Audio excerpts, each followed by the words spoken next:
Hello everybody, thank you for coming out today to listen to my presentation. My name is Tyler Scott and I'm going to be talking to you about the dangers of using social media for extended periods of time. Did you know that on average 16 to 24-year-olds spend 3+ hours a day on social media? Today we will talk about social media is bad for your mental health during extended periods of time. Humans have almost evolved with their smartphones during the 2000s era, and social media can be addicting and can also be a gateway to other unhealthy habits. I'm going to start things off today by going over a few visual aids that I brought today. So this one is based on a survey from the Pew Research Center. 747 U.S. teens were asked about how social media makes them feel, and 24% of the participants said that it gave an overall negative perspective. The largest majority, 45%, could not comment on whether it was a positive or negative, so they'd say neutral. And 31% of them said that they have experienced positive feelings off social media recently. The other study I have comes from Statista Business Insider, and these are the top 4 causes of negative feelings online on social media. The overwhelming majority is many people my age experience bullying online. That can lead to negative side effects. Harms in-person relationships. Social media can create false realities for people, assuming that everybody that you see online is happy at all points in time. And of course, addiction, which I will go over more in my paper. The second visual aid that I have here today comes from the Royal Society of Public Health.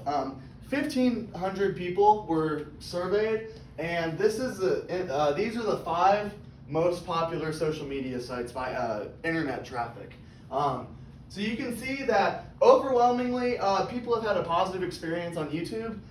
Twitter goes more towards the end, and Instagram, people tend to have a very net negative effect on Instagram because that helps create some of the false realities that we see. So those will be it for my visual aids. So social media used to be a very exciting tool, very good for networking, an exciting place for debates, conversations, everything like that. But there have been a number of things that have caused it to go downhill. One of the things I've noticed is that algorithms and ad placement have actually caused for many people to be unhappy on extended periods of social media. For example, Instagram can create false realities. If you're going down your phone and you see a picture of a happy couple, 9 times out of 10, that couple is really not as happy as they portray themselves. They just want their friends to be approved. It also uses your data to find ads that you want to see. For example, food if you're hungry late at night and stuff. And that allows fake news to come in, and that can startle a lot of people online. And the credibility, people don't really know what's true and what's not, so that can also attribute. Let's transition to how the phone has become a survival need.